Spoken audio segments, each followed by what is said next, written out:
और इस वक्त की बड़ी खबर आप तक पहुंचा दें। चक्का जाम के बाद किसान नेता राकेश टिकैत का आगे का क्या प्लान है, क्या योजनाएं सामने आई है। 73 दिन से जारी अन्नदाता का आंदोलन आखिर कब खत्म होगा और टिकैत का अक्टूबर प्लान आखिर क्या है। किसानों के बीच से राकेश टिकैत से एक्सक्लूसिव बातचीत की हमारी सहयोगी नैना यादव ने, आप जरूर देखिए। 2.5 महीने से ज्यादा का वक्त हो चुका है। बीच में कई तरह के उतार चढ़ाव आए, लेकिन उन उतार चढ़ावों पर डटकर सामना किया राकेश टिकैत ने। और उसके बाद में 27 से 28 जनवरी के बाद तो मानो एक अलग सी तस्वीर नजर आई। लेकिन आखिर कौन है राकेश टिकैत? 2.5 महीनों से किसान नेता के रूप में तो वो मौजूद है, लेकिन अपने घर परिवार से दूर, अपनी तमाम जो निजी जिंदगी उन तमाम चीजों को दूर रखते हुए वो किसानों के हक की लड़ाई लड़ रहे हैं। बाबा, आखिर इतनी एनर्जी कहाँ से आती है? मैं आपको पहले दिन से लेकर देख रही हूँ, आज तक अभी तक उसी अंदाज में। इसका क्या राज है? कोल्ड ड्रिंक छोड़ो, दूध पियो और खेत से उत्पादन वस्तु का इस्तेमाल करो, अनाज का उसका, और सब्जी खाओ। और एनर्जी क्या यहाँ पे कोई वहाँ से आती है। और ये कहें कि यही राकेश जी की एक यूएसपी है, यही उनकी पहचान है। हाँ, तो यही है भाई, दूध दही पियोगे तो देश के किसान की आमदनी बढ़ेगी। आप कोल्ड ड्रिंक पियोगे तो कंपनी की बढ़ेगी। बिल्कुल। लेकिन राकेश जी, एक और सबसे खास बात ये है कि हमने चलते चलते बात करते हैं, एक जगह पे किसान एक जगह कहाँ टिकता है भाई। मैं ये जानना चाह रही हूँ कि हमने कई तरह के उतार चढ़ाव देखे, किसान आंदोलन के दौरान भी, व्यक्तिगत जीवन में भी इस तरह के उतार चढ़ाव आपकी ऐसी कुछ तो जीवन तो उतार चढ़ाव का ही तो होता है, उनसे घबराना नहीं चाहिए। उतार चढ़ाव से, हानि लाभ से, उनसे नहीं घबराना चाहिए आदमी। लेकिन राकेश जी, सबसे खास बात ये है कि सरकार बार बार ये कह रही है कि जो 3 बिल हैं, कृषि बिल हैं, उसमें किसी तरह की ऐसे किसानों को नुकसान नहीं होना बल्कि फायदा ही है। किसान उसे नहीं समझ पा रहे, ऐसा कुछ है? नहीं, किसान तो समझे सब। ये किसान है, आज इनसे बात करवा दें क्या है। अब हम ये कौन से गांव से हैं ये बता देंगे। आप तो ये सब्जी की खेती करते हैं, आप फूड खेती, एक मिनट, इनको पूछ लो कि इसमें कानून में क्या है। इनके खेत से पता चलता है कानून में क्या है। इनको अगर नुकसान है तो पता चलेगा।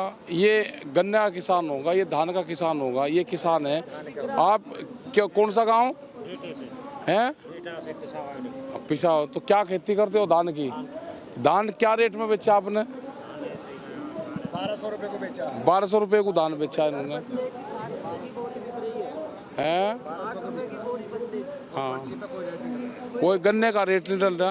तो ये आंदोलन किसान का आंदोलन है, ये कोई ना राकेश टिकैत का आंदोलन है। मैं भी एक तरह का किसान हूँ। इन्होंने हमें कोई जिम्मेदारी दी है, हम उस जिम्मेदारी का पूर्ण रूप से निर्वाह कर रहे हैं। अच्छा, ठीक है। अक्टूबर तक, यानी कि हम ये समझें कि अक्टूबर तक ये आंदोलन चलेगा इसी तरह से, जहां पर अभी हम मौजूद हैं गाजीपुर बॉर्डर पे, यहीं पर ये आंदोलन चलेगा या इसका स्वरूप बदला? इसका बदलते रहेंगे। अच्छा। क्या पता और क्या क्या हो। हाँ, अच्छा। सरकार ने ये भी प्रस्ताव दिया कि हम इसको इसे ये कहा जाए कि इसको अपडेट कर देते हैं, इसको संशोधित कर देते हैं। तो वो खत्म हो जाएगा तो फिर नया बना लेंगे। उसमें कागज भी तो लगते हैं, टाइपिस्ट भी वही है। भरोसा नहीं और ना खत्म ही करके करेंगे दोबारा। अच्छा, सरकार अगर संशोधित करने का बोलती तो भरोसा नहीं? ना ऐसा नहीं, नया बनाएंगे, फिर नया बनाएंगे।